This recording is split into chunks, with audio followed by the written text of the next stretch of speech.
Facebook page how much they're learning. All right, so you just saw me take off the swing arm. Let me grab it.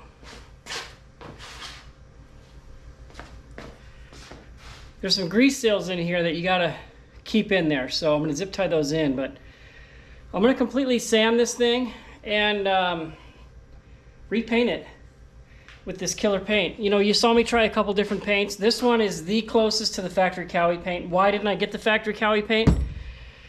I don't know. I just went to the store and I bought a bunch of grays and I tried them. And this one's a metallic finish one. See here, can you see that?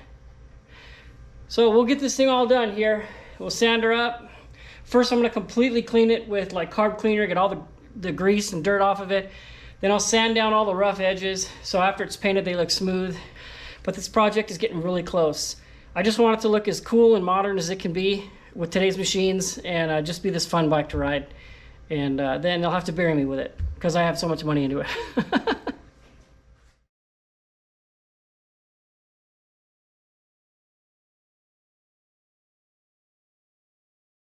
I mean, I would love to direct one day a second unit car chase on a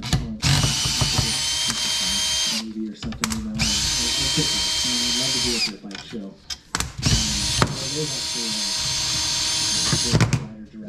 Something that we could, you know, edit together that makes it look really good. Because I think there's a world that lives in between, you know, the really well shot movies and stuff like, you know, what are those about the outdoors that Troy does, and Great Outdoors. Great Outdoors, or Moto 7, or, you know, I watch all those, and they're starting to get this more cinematic feel to them. So it's everything that I've said I've wanted to do has happened and then led me, you know. So I'm just kind of rolling with the punches right now. Yeah.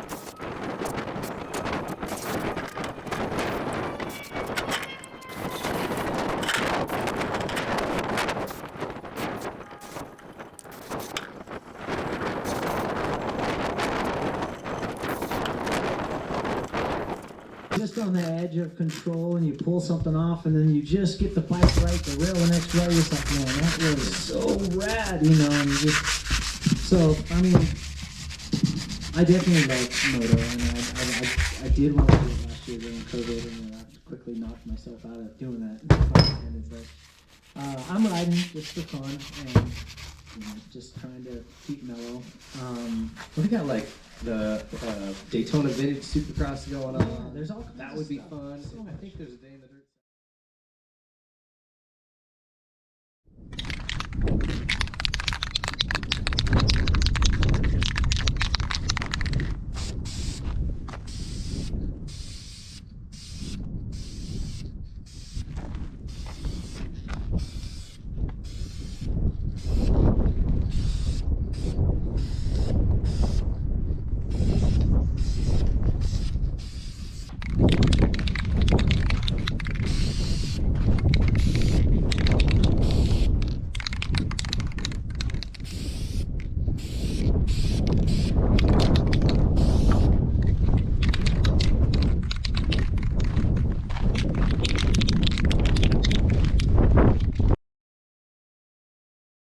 All right, so I brought it in here kind of around, you know, the wind's coming from this direction. It's just way too windy, and I don't want to put this on super thick. I want to like powder it on there, right? Just like fume it on there, one coat at a time. And I've done that and let each coat dry for like 15 minutes in between, and I've used an entire can on this thing.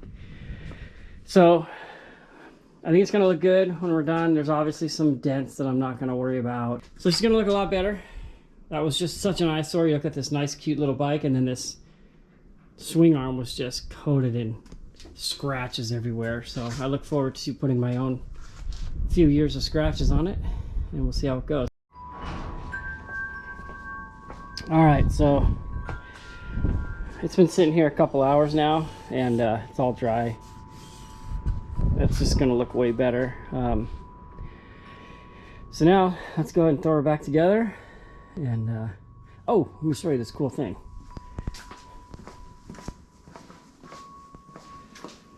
I used an online service to make a custom sticker. This was the first one I made. And to me, it's just a little bit big and bulky.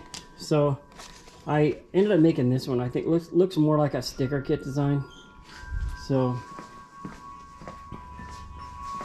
let's see. Hey, hey! Looking legit. Let's throw it together.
That's gonna be a lot of fun. So looking forward to that. OGO Power Sports. If you guys are in the market for a bag, you probably have OGO bags you had when you were racing. Still has them. Gear, travel, hydration packs, you name it, they make it, and it's amazing.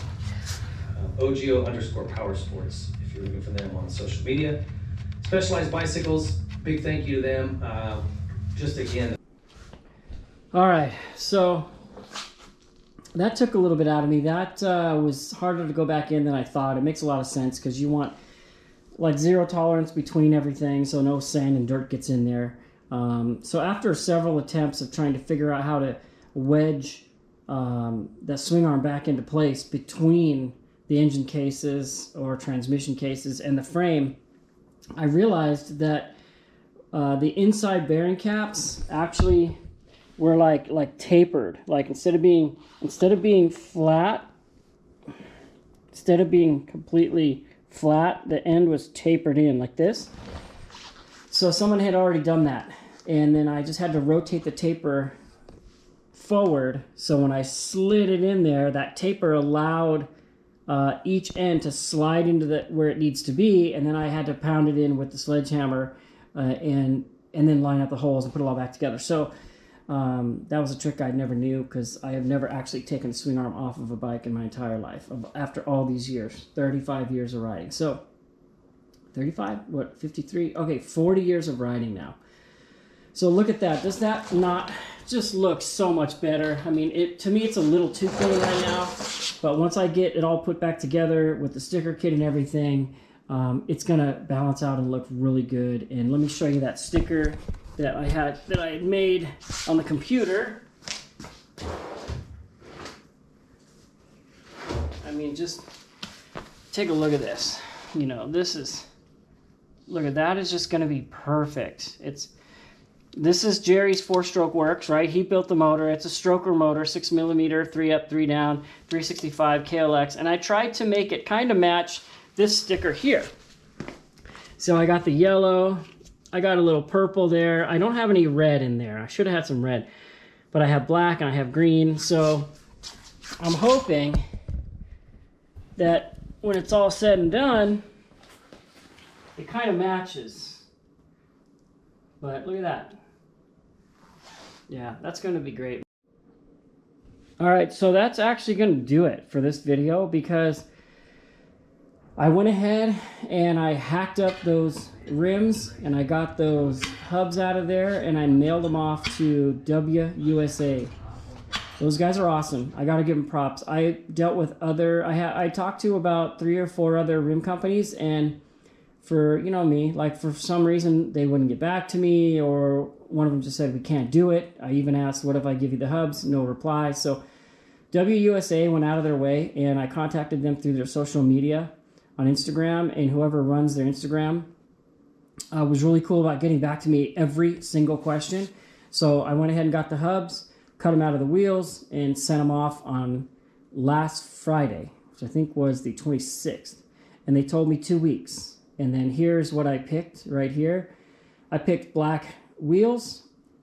I picked the black rim hoops, black spokes, green hubs like a factory Cowie, and then red nipples on the spokes to accent the little red highlights here and there, you know, the exhaust, and then the foot pegs, and then the Red Bull there, and then the crossbar pad. So that's going to make this thing so sweet. And then I'll be done pretty much with this thing. I do want to upgrade the front light because it's old and it looks archaic and it's not very bright. And then I also am going to modify and put the stock tail light back on. It's bigger, more sturdy, and I'm going to tuck that license plate back under the fender a little bit more, because I have a hard time, I keep hitting it with my face and my head and stuff. So that'll do it for now. Thanks for watching. The next video will be me unwrapping these brand new wheels and putting this thing back together. And then I will do the detailed write-up, the detailed whatever you want to call it. I'll do the detailed video about the 365 engine, how it rides, how it runs, how to start it, what gas I'm using, all that stuff. We'll talk about that. So thanks for watching, and we will see you again next time.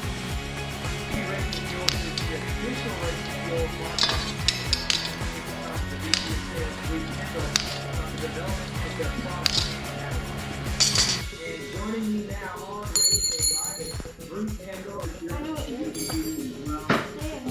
Yeah, because I'm tired of lifting my bike.